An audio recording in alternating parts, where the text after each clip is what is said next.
Welcome to NASDAQ Trade Talks. I'm Jill Malandrino, Global Markets Reporter at NASDAQ. Joining us remotely, we have Mike Alfred. He's a co-founder and CEO of Digital Assets Data. We're going to take a look at Bitcoin performance relative to other asset classes during the COVID-19 crisis and for his guidance going forward. Mike, it's great to have you with me as always. It's been really unprecedented markets over the past 5 to 6 weeks as we're trying to navigate through COVID-19, modeling out what that looks like, what the future impact is going to be. Let's get your thoughts on the broader markets. Yeah, so, obviously things were pretty bad for 3-4 weeks ago, right? We had a nice bottom about 2 weeks ago in the U.S. equity market, and you kind of can feel that the market is pricing in all the liquidity that should be coming in, both on the monetary side and the fiscal stimulus. And so what I saw happen was a lot of people went from kind of mid-February, late February, not being bearish enough to 2 or 3 weeks ago being too bearish. And I mean, not just in equities, but also on Bitcoin, right? And so you saw these massive liquidations on what we call Black Thursday on March 12th in the Bitcoin market. There were a whole bunch of funds that got liquidated.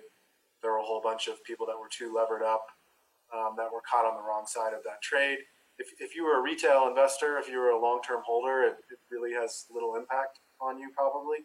But I know a lot of institutional players or quasi-institutional players got wiped out. But from that starting point of the low of March 12th, the market's up quite substantially. And as you see today, the equity markets are rallying. I think the market is sniffing out at least an end to the most acute phase of this crisis, right? So it may not be over. There may be some reverberations that follow. But I think the market's sniffing out the fact that the death tolls are the growth rate day over day are starting to come down. You're starting to see some countries outside of the United States get control of the situation. And there are a whole bunch of rumors about, different vaccines and different cocktail approaches to addressing the underlying healthcare issue. And I do want to say that, I'm going to talk a lot about different things that I'm seeing in the markets, but that's totally separate from obviously the very real health concerns that we all have. And I think many of us are going to know people that are directly impacted and people that pass away because of the virus. And so I don't want to diminish any of that concern that people have around that. I'm simply talking about my view on the market. And we appreciate that, Mike. Thanks so much for that. Let's go to our first chart here, and we're going to take a look at how different asset classes, traditional markets, are correlating with Bitcoin returns. And this is as of the beginning of the year. Yeah, so, what we saw in the fall last year, and we've talked about this a bunch, Jill, is that Bitcoin really doesn't sustain correlations over time with really any other asset class. What you see is these kind of very fleeting periods where Bitcoin appears to be either correlated or not correlated, and then it reverts, right? And so we saw that again here. Last fall we were talking a lot about how Bitcoin wasn't correlated with equity markets, but then all of a sudden in early March, when this crisis came about and really started to be priced in by the equity markets, Bitcoin was hammered at the same time. And I think that shouldn't be surprising. Bitcoin is an extremely liquid market. Right? There are no controls or protections around the market. There are no circuit breakers. There's no government intervention per se, day to day in the markets. And so when people are scared, when there's extreme fear, when people are concerned about liquidity and banks are borrowing directly from the Fed and bond prices, the spreads widen dramatically and people are extremely fearful, it makes sense that they would sell Bitcoin. And so you see this, in early March, this sort of increasing correlation with equities that's kind of held pretty solid, but you also see the negative correlation with the VIX. So essentially, whenever people become more fearful suddenly, the correlations with the equity markets go up dramatically. Notably, you're also seeing a negative correlation with oil, which I think is kind of interesting. Oil is an asset where there's a tremendous amount of oversupply, right, globally, which is part of why the prices come down so much. Bitcoin is literally the polar opposite, where it's finite in a world where it looks like they're going to pump trillions of dollars of additional liquidity into the market. So it makes sense that there's a negative correlation with oil. What I suspect will happen going forward is that as markets calm down, as the fear kind of goes away, you'll see the traditional kind of zero correlation or slightly negative correlation to equity markets as you look out later this year. All right, if we take a look at our second chart here, this is a longer-term view of that from April 2018 to April 2020. Does that correlation, that pattern remain the same even if you looked at longer term?